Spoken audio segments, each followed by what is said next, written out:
Hello everyone, पुन्हा एकदा आपल्या सर्वांचं स्वागत एका नवीन व्हिडिओ सेक्शन मध्ये.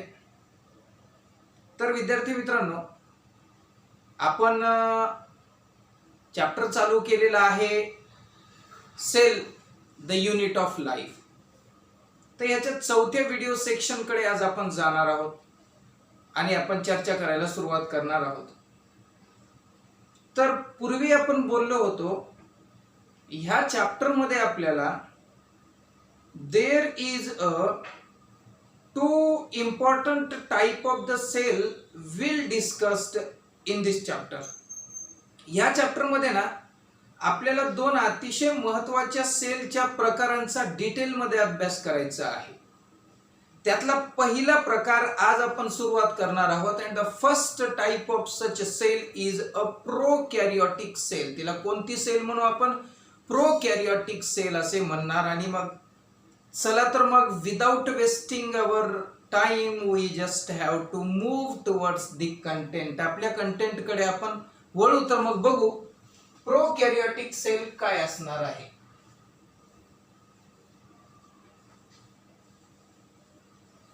प्रोकॅरियोटिक सेल. चला, एव्हरी टाइम, प्रत्येक वेळेस मी आपल्या सर्वांना ही विनंती करू इच्छितो की हा चॅप्टर इज अ की फॅक्टर ऑफ द बायोलॉजी. बायोलॉजीची की फॅक्टर आहे, आत्मा आहे, हृदय आहे, हृदय चॅप्टर बायोलॉजीचं. जो स्टुडंट आता पुन्हा पुन्हा तेच सांगतोय की ह्या चॅप्टरला मजबूत करा. बायोलॉजी अगदी तुमच्यासाठी सिंपल, एकदम साधी, हसत खेळत समजून जाईल आपल्याला. ठीक आहे बेटा, वळू मग. आता हे प्रोकॅरियोट म्हणजे जनरली काय असतं, तर त्याचं एक आपल्याला समजून घ्यायचं की prokaryotic cell generally do not have membrane bound nucleus. काय समजून घ्यायचं रे बेटा? Do not have membrane bound nucleus. membrane bound nucleus म्हणजे काय की ही जी प्रोकॅरियोटिक सेल आहे त्या सेल मध्ये न्यूक्लियस पण आहे आणि न्यूक्लियस हा मेम्ब्रेनने बाउंड केलेला नाही. म्हणजे त्यावर काय, केंद्रकावर आवरण नाही. मराठीमध्ये no membrane bound nucleus found in this type of the cell. मग आता कोणकोणत्या सेल ह्या प्रोकॅरियोटला रिप्रेझेंट करतात, म्हणजे ह्या प्रोकॅरियोटिकच्या गटात अशा येतात कोणत्या सेल? तर त्या सेल आहेत, इट इज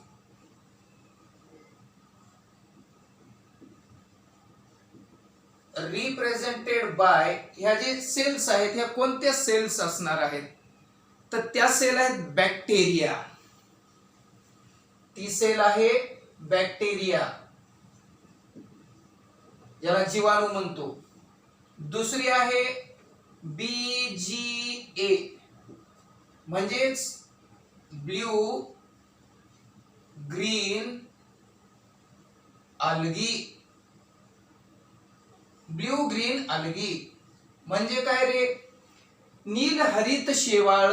या नील हरित शेवाळाच्या ज्या सेल्स आहेत ना त्या सेल्स ह्या प्रोकॅरियोटिक सेल्स आहेत. तसेच मायकोप्लाझ्मा.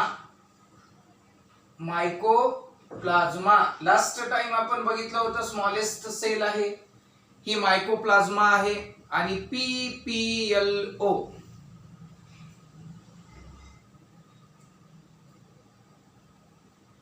PPLO याला आपण म्हणू pleuropneumonia like. Pleuropneumonia like organism. Pleuropneumonia like organism. काय लिहिले हो इथं? मी इथं लिहिलेलं आहे की प्रोकॅरियोटिक सेल नॉर्मली कुणाला म्हणायचं? तर प्रोकॅरियोटिक सेल ज्या सेलमध्ये न्यूक्लियस हा मेम्ब्रेन बाउंड नसतो आणि त्याची काही उदाहरणं लिहिलेली आहेत. बॅक्टेरिया म्हणजे जीवाणू आहे, जीवाणू. त्याच्यानंतर विद्यार्थ्यांनो BGA म्हणजे ब्ल्यू ग्रीन अल्गी आहे, नीलहरित शेवाळ. त्याच्यानंतर मायकोप्लाझ्मा लिहिलेला आहे आपण. त्यानंतर PPLO यानी pleuropneumonia like organism. These are the example of prokaryotic cell. आता आपण सेलच्या आत जाणार आहेत अभ्यास करायला. आपल्याला दोन मुळात मी अगोदर बोललोय की there is a two type of the important cells will study in this chapter and the first one we started here. These are the prokaryotic cell. ही प्रोकॅरियोटिक सेल आहे, हिच्याबद्दलची आपल्याला माहिती मिळवायची आहे. चला तर मग आपण आता सुरुवात करू. ही उदाहरणं लिहिलेली आहेत. जनरली बेटा, जनरली ही जे प्रोकॅरियोटिक सेल्स असतात ते स्मॉलर असतात. काय लिहिणार रे? सोपा आहे हो, अवघड अजिबात नाही आहे, अवघड अजिबात नाही. जनरली ह्या सेल्स कशा असतात? आकाराने स्मॉलर असतात आणि सिंगल मेम्ब्रेन सिस्टीम वाले ह्या सेल्स आहेत. कशा आहेत रे ह्या? सिंगल मेम्ब्रेन सिस्टीम, म्हणजे यांचे जे मेम्ब्रेन्स आहेत ते सिंगल मेम्ब्रेन सिस्टीम वाले ह्या सेल्स आहेत. Single membrane type of the cells are these, म्हणजे ह्या सिंगल मेम्ब्रेन सिस्टीम वाले आहेत. मग आता ह्यांचं मल्टिप्लिकेशन होतं का? Multiplication means the increase in their number. यांची संख्या वाढते ना? हो, नक्कीच वाढते. युकॅरियोटिक सेलच्या तुलनेत these cells multiply very fastly किंवा रॅपिडली. Okay,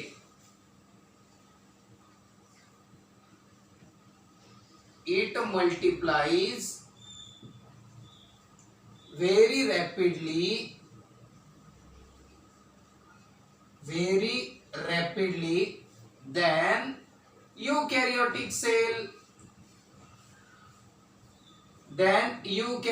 cell. आता आपण सगळे म्हणू सर आम्हाला युकॅरियोटिक सेल माहिती नाही. शिकणार आहोत आपण पुढील भागांमध्ये.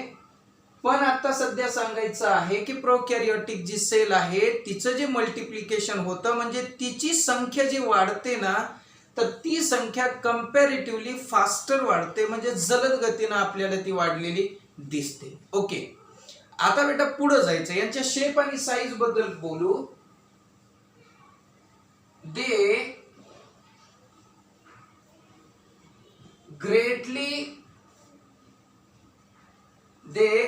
greatly vary in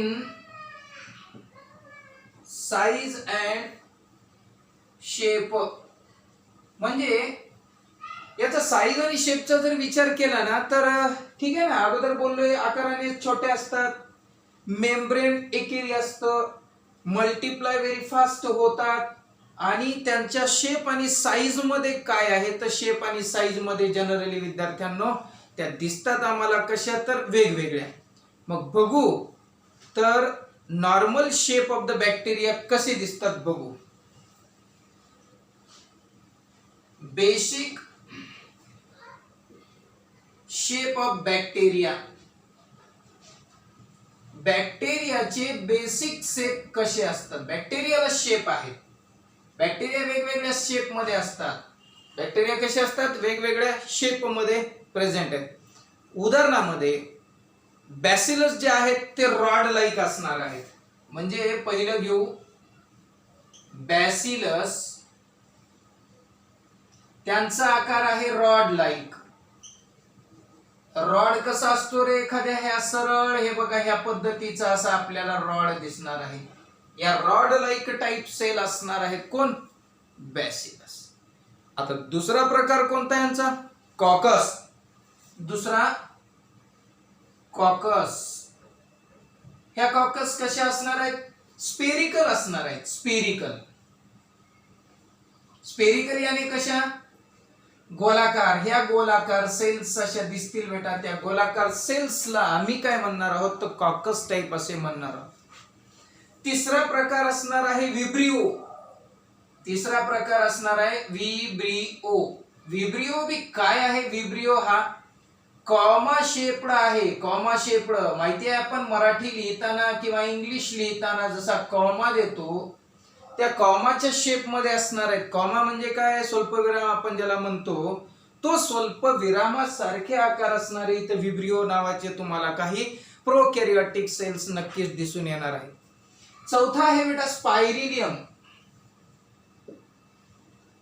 स्पायरिलियम, आणि ह्या स्पायरिलियमचा नॉर्मल आकार तुमच्या सर्वांना दिसणार आहे, तो म्हणजे स्पायरल असणार आहे. स्पायरल, स्पायरल हा म्हणजे कसा, सर्पिल आकार म्हणून आपण थोड्या ह्या अशा पद्धतीमध्ये तुम्हाला ह्या सेल्स दिसून येतील किंवा ह्या पेशी दिसून येतील. तर अशा पद्धतीनं these are the 4 basic type of the shape. Okay, त्यानंतर पुढे चलू. आता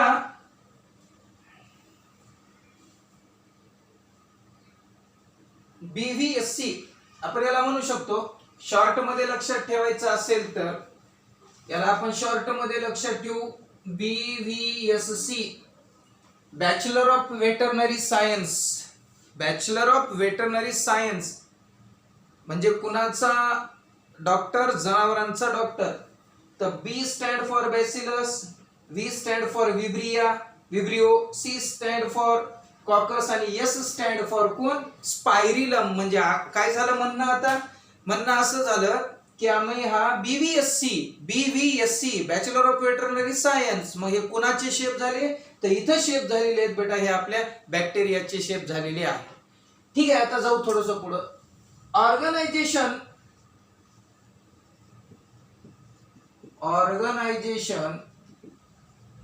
ऑफ prokaryotes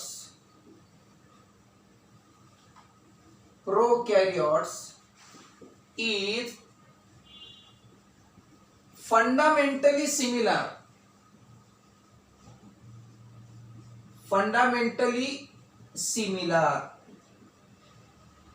वाक्य काय लिहिले माय, लक्षात आलं का रे लेकरांनो? आपल्याकडे there is a 2 type of the cells आहेत. Fundamentally similar to eukaryotic cell, to यूकॅरियोट्स.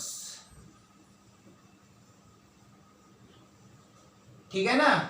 Fundamentally similar म्हणजे कसे, मूलभूत गोष्टीमध्ये बेसिक गोष्टीमध्ये these 2 type of the cells, prokaryotes आणि यूकॅरियोट्स आर सिमिलर आहेत, एकदम सिमिलर. फक्त नॉर्मली असा जर विचार केला विद्यार्थ्यांना आपण जनरल एकदम छोटा साधा, की prokaryote exhibit the wide variety of the shape आणि फंक्शन. फक्त दोघात एकच फरक आहे, यूकॅरियोट मध्ये ना डिफरंट अशी व्हरायटी ऑफ द फंक्शन्स नसतात आणि व्हरायटी ऑफ द शेप नसतात जे प्रोकॅरियोट मध्ये असतात. This is the main difference between this type of the cells. या 2 सेल मधला फरक कोणता, शेप मधला आणि फंक्शन मधला. म्हणून आपण इथे लिहू प्रोकॅरियोट एक्झिबिट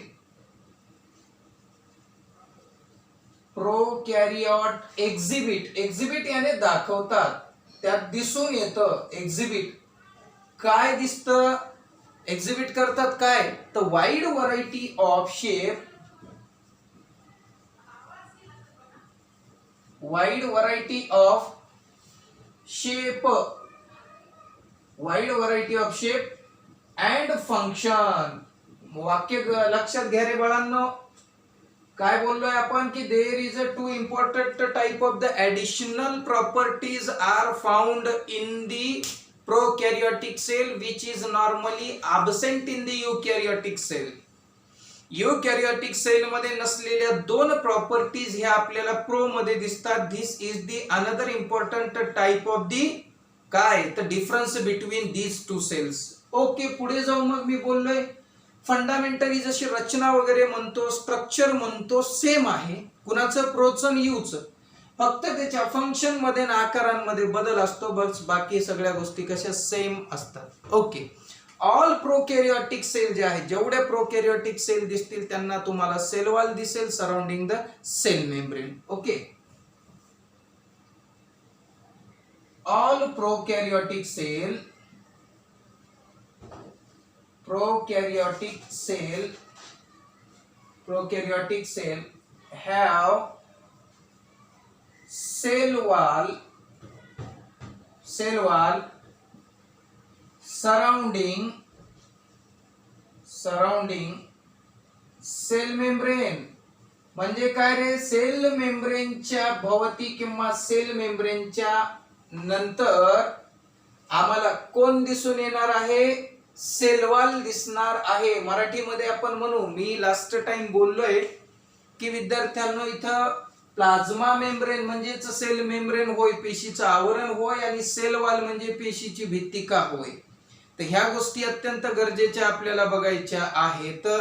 फक्त हे दिसत नाही एक्सेप्ट इन मायकोप्लाझ्मा. एक्सेप्ट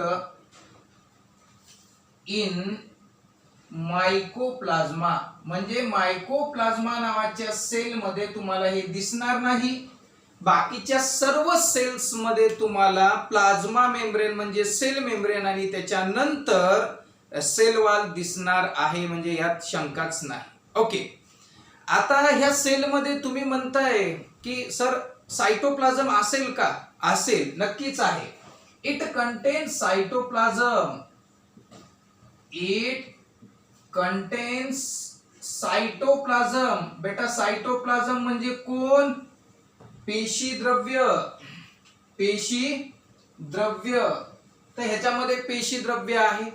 ओके, आता पेशी द्रव्यामध्ये म्हणजे सायटोप्लाझम मध्ये normally when we studied about the other type of the cell at that instant we should know that की there is a nucleus is present most of the time in the centre of the cell.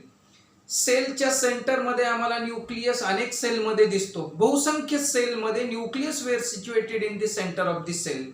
Okay, पण these nucleus were well defined. आता एखाद्या न्यूक्लियसला आपण well defined का म्हणायचं? Those nucleus show the presence of nuclear membrane around it.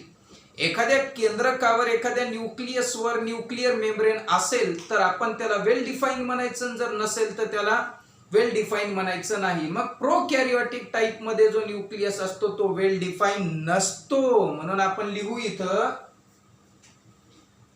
It do not show well defined nucleus. Well defined nucleus म्हणजे कळतंय, nucleus याच्यात वेल डिफाइन्ड नाही. ओके, ठीक आहे. मग आता ह्याच्यामध्ये जे जेनेटिक मटेरियल सगळ्यांना माहिती आहे, आपण अगोदरच्या वर्गांमध्ये शिकलेले आहेत की न्यूक्लियस मध्ये काय असतं. Nucleus basically possesses the genetic material. Genetic material possess करतं म्हणजे त्यात असतं. आणि जेनेटिक मटेरियल म्हणजे आपण ज्याला डीएनए आरएनए म्हणतो. These genetic materials were normally found in the nucleus. मग आता इथं आहे का ते? ठीक आहे, बघू. तर the genetic material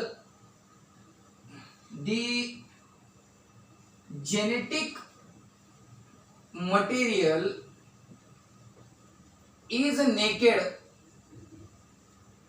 genetic material naked आहे. Naked means we are able to see it with our open eyes. म्हणजे आपण उघड्या डोळ्याने त्या जेनेटिक मटेरियलला बघू शकतो. Means there is a no covering present over it. त्याच्यावर कुठलीही कव्हरिंग नाही आहे, आवरण नाही त्या जेनेटिक मटेरियलवर. म्हणून त्याला नेकेड शब्द प्रयोग आपण केलेला आहे की प्रोकॅरियोटिक सेल मध्ये जे जेनेटिक मटेरियल असतं ते जेनेटिक मटेरियल हे कसं असणार आहे? नेकेड टाइप जेनेटिक मटेरियल असणार आहे. ओके, आता इथं न्यूक्लियस कसं आहे? न्यूक्लियस जो आहे तो न्यूक्लियस हा न्यूक्लियर मेम्ब्रेनने बाउंड नाही. काय बघू आपण? न्यूक्लियस इज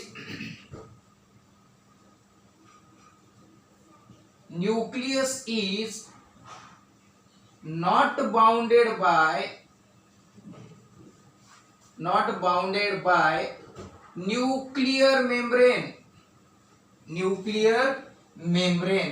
म्हणजे काय कळलं की ह्या न्यूक्लियसवर, म्हणजे ह्या म्हणण्यापेक्षा ह्या सेल मधल्या न्यूक्लियसवर काय नाही? न्यूक्लिअर मेम्ब्रेन नाही. ओके, म्हणजे याचाच अर्थ न्यूक्लिअर मेम्ब्रेन बाकीच्या सेलमध्ये असतं आणि प्रोकॅरियोटिक मध्ये नसतं असा त्याचा अर्थ होतो. मग आता जेनेटिक मटेरियल जे आहे, आता प्रोकॅरियोटिक मध्ये जे जेनेटिक मटेरियल असतं त्याला एका वेगळ्या नावाने आपण बोलतो. युकॅरियोटिक सेल मध्ये जे जेनेटिक मटेरियल असतं त्याला वेगळ्या नावाने आपण बोलतो. तर मग ह्यातलं जे जेनेटिक मटेरियल आहे प्रोकॅरियोटिक सेल मधलं त्याला आपण कोणत्या नावाने बोलणार आहोत? ठीक आहे, तर बघू आपण काय म्हणणार आहोत. तर genetic material in the prokaryotic cell is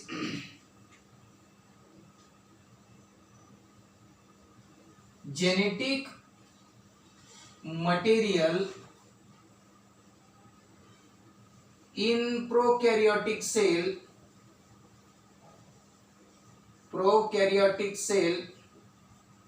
is, आता काय त्याला काय नाव द्यायचं आपल्याला, बोलायचं का त्याच्याबद्दल? नक्कीच बोलायचं. तर त्याला बोलायचं आपल्याला न्यूक्लिओइड. त्याला नाव द्यायचं न्यूक्लिओइड. एक नाव आहे न्यूक्लिओइड बी आपण त्याला म्हणतो किंवा न्यूक्लिओइड म्हणायचं आहे. तसेच त्याला बॉडी म्हणजे न्यूक्लिअर बॉडी सुद्धा म्हणू, तसेच त्याला गोनोफोर सुद्धा म्हणू आणि प्रोक्रोमोसोम सुद्धा आपण म्हणू शकतो. म्हणजेच त्याला आम्ही म्हणणार आहोत गोनोफोर, म्हणजेच त्याला आम्ही म्हणणार आहोत गोनोफोर. तसेच त्याला आम्ही म्हणणार आहोत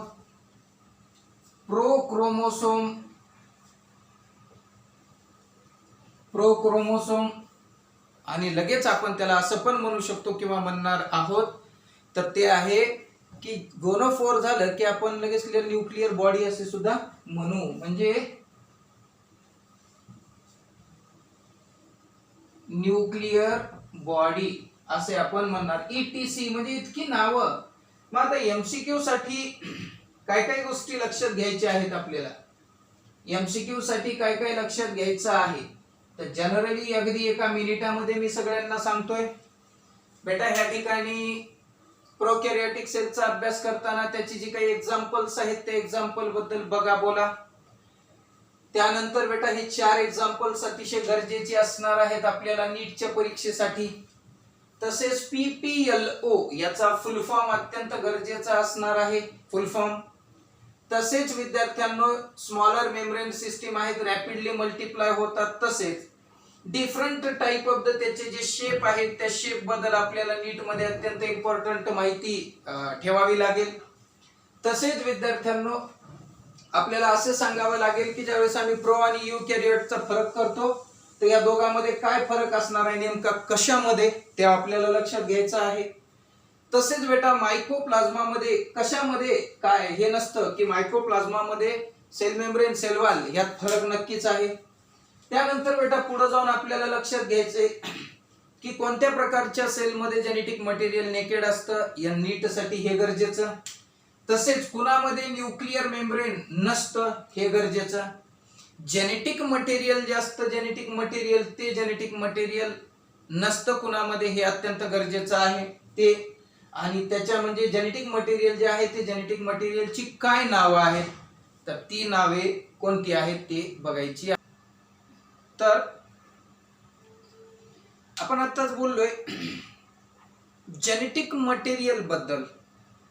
आता हे जे जेनेटिक मटेरियल असणार आहे प्रोकॅरियोटिक सेल मधलं न्यूक्लिओइड असं आपण ज्याला म्हणतो, गोनोफोर असं आपण ज्याला म्हणतो, न्यूक्लिअर बॉडी आपण असं ज्याला म्हणतो, प्रोक्रोमोसोम असे म्हणतो. तर हे न्यूक्लिअर मटेरियल बेटा attached directly to the plasma membrane.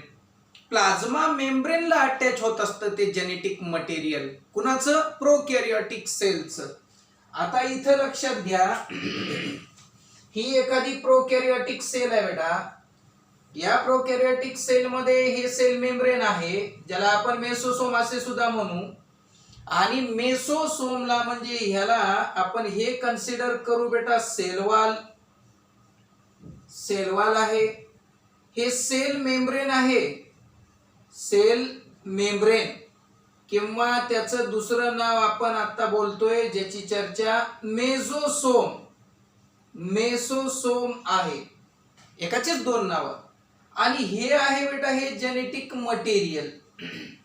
तर वाक्य काय म्हणतं आपलं की genetic material of the prokaryotic cell is directly attach to the mesosome और प्लाझ्मा मेम्ब्रेन.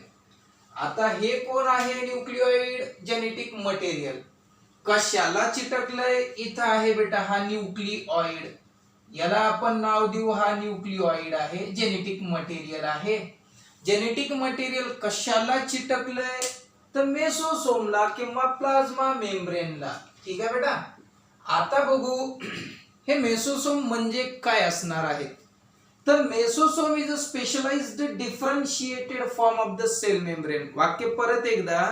डिफरन्शिएटेड आणि स्पेशलाइज असलेलं फॉर्म आहे, तो एक प्रकारचं स्वरूप आहे. स्वरूप एक प्रकार आहे कशाचा? सेल मेम्ब्रेनचा. जर आपल्याला प्रश्न पडला बेटा की मेसोसोम म्हणजे काय आहे, तर mesosome is nothing but the form of cell membrane which is specialised differentiated आहे. डिफरन्शिएटेड म्हणजे वेगळं झालेलं, स्पेशलाइज्ड म्हणजे एकदम अगदी स्पेशल असणारं, डिफरन्शिएट झालेलं सेल मेम्ब्रेनचाच भाग आहे. It is a characteristics of the prokaryotes. म्हणजे तुम्हाला जे मेसोसोम दिसणार आहे ते मेसोसोम केवळ prokaryotic type of the cells मध्ये दिसणार आहे. Other type of the cells मध्ये you could not observe it. Okay बेटा. पुढे त्यानंतर निघू आपण काय म्हणतोय, differentiated form of the cell membrane. They are the infolding of the cell membrane. बेटा इनफोल्डिंग याच्यावर सुद्धा एमसीक्यू चे प्रश्न फार पद्धतशीररित्या पडत असतात. एमसीक्यू चे प्रश्न. हा सेल मेम्ब्रेन आहे आणि सेल मेम्ब्रेनच इनफोल्डिंग म्हणजे सेल मेम्ब्रेनच्याच घड्या घातल्यात असं त्यांचं म्हणणं आहे. म्हणजे न्यूक्लिओइड जे आहे ते किंवा मेसोसोम जे आहे ते मेसोसोम हा सेल मेम्ब्रेन पासूनच तयार झालेला एक प्रकारचा काय असू शकतो हा, तर एक infolding of the cell membrane आहे. पुढे जाऊ बेटा एक चर्चा करायला पुढचा कंटेंट घेऊन, ज्याचं नाव आहे प्लाझ्मिड. आता हा जो प्लाझ्मिड आहे, these plasmid are also present in 12th standard chapter 2. 12वीच्याही काही चॅप्टर मध्ये प्लाझ्मिड हा कन्सेप्ट आपल्याला आहे. तर this is the primary type of the information, this is the basic and fundamental type of the information. तर आपण ज्यावेळेस 12वी मध्ये जाऊ, 12वी मध्ये ज्यावेळेस परत ह्या मुद्द्याला आपण सुरुवात करू, त्यावेळेस प्रिव्हियस नॉलेज म्हणजे आमच्याकडे एक थोडंफार प्रायमरी इन्फॉर्मेशन असणं गरजेचं आहे. तर बघू हे प्लाझ्मिड काय आहे. Plasmid in addition to the genomic DNA. आता आपल्याकडे काय आहे की हे जो जिनोमिक डीएनए आहे कुणाचा, त्या प्रोकॅरियोटिक सेलचा. जिनोमिक डीएनए म्हणजे बेसिक किंवा फंडामेंटल डीएनए. ओके. हा बेसिक डीएनए आहे. बेसिक डीएनए कसा आहे, the single chromosome circular DNA. Single chromosome circular DNA. Single chromosome म्हणजे एक क्रोमोसोम असणारा सर्क्युलर वर्तुळाकार टाइप मध्ये असणारा हा डीएनए आहे. कुणाचा, तर प्रोकॅरियोटिक सेलचा. मूळ डीएनए म्हणून ह्याला, मेन बेसिक फंडामेंटल डीएनए. पुढे जाऊ. Many bacteria have a small circular DNA. खूप बॅक्टेरियामध्ये स्मॉल सर्क्युलर डीएनए दिसतो तुम्हाला. बऱ्याचशा बॅक्टेरियामध्ये स्मॉल सर्क्युलर डीएनए दिसतो. कुठे पण तो आउटसाइड द जिनोमिक डीएनए. आता हा न्यूक्लिओइड आहे बेटा. हा न्यूक्लिओइड म्हणजे कोण, हा जिनोमिक डीएनए आहे. Genomic DNA. या जिनोमिक डीएनएच्या बाजूला कुठेतरी तुम्हाला असे सर्क्युलर स्ट्रक्चर दिसतील बऱ्याचशा बॅक्टेरियामध्ये. वाक्य परत एकदा.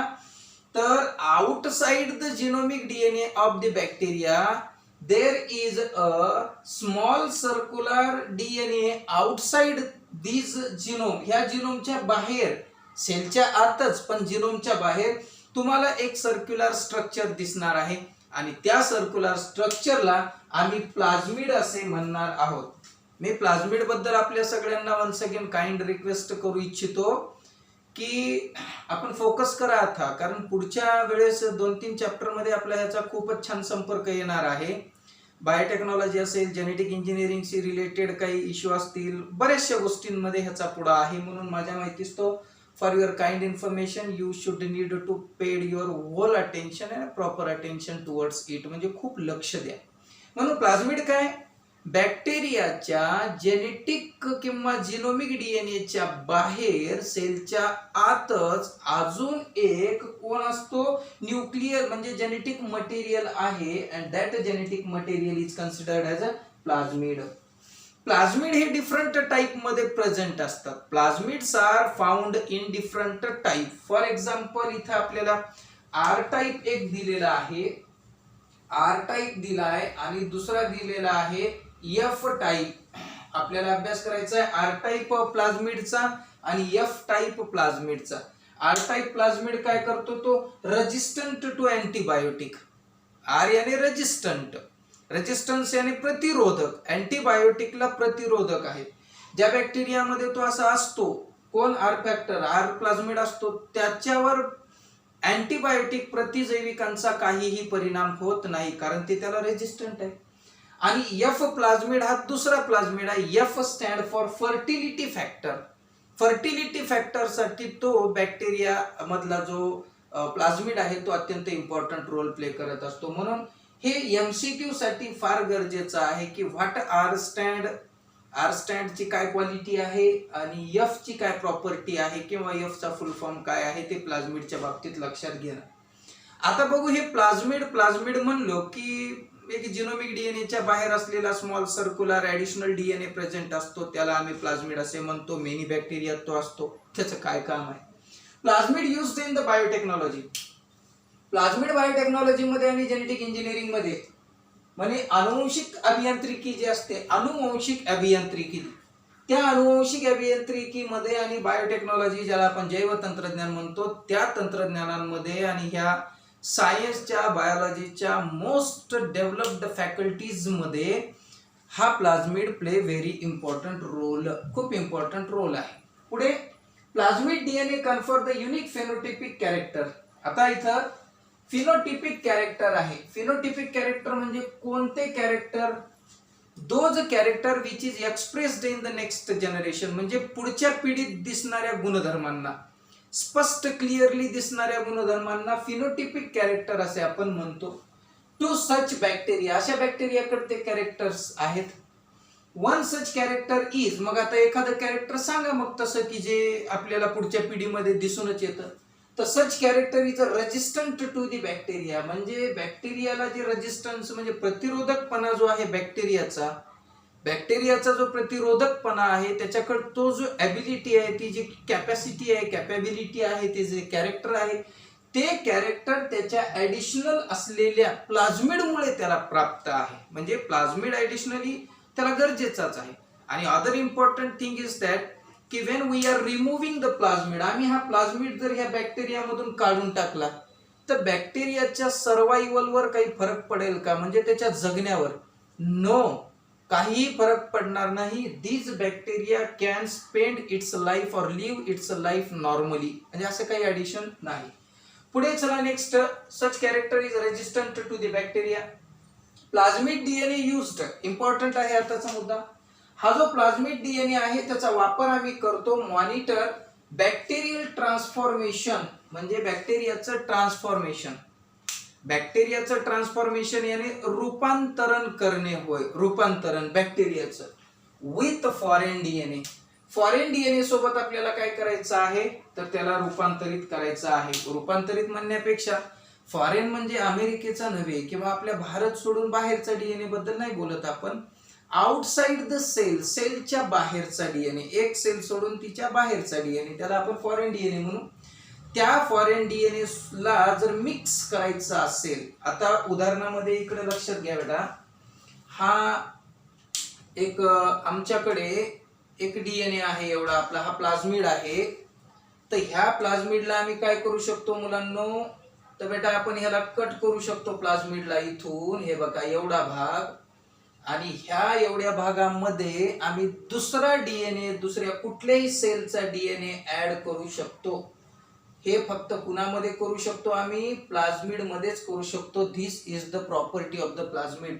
म्हणून हे प्लाझमिड कन्सिडर करा बेटा, आणि या प्लाझमिड मध्ये आम्ही अशा पद्धतीनं फॉरेन, मग ह्याला काय नाव द्यायचं रे? हे आहे फॉरेन डीएनए किंवा फॉरेन डीएनएचा फ्रॅगमेंट आहे. तर हा फॉरेन डीएनए आम्ही याच्यात टाकू शकतो. आता हा फॉरेन डीएनए म्हणजे नेमका जीन्स असतो.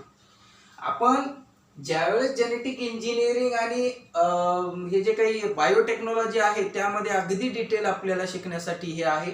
तर नॉर्मली ह्याच्या 75% जरी इन्फॉर्मेशन तुम्ही ऍक्च्युअल चॅप्टर शिकताना डोक्यात ठेवली तर डेफिनेटली तुम्हाला अगदी इझी गोईंग जाईल ते.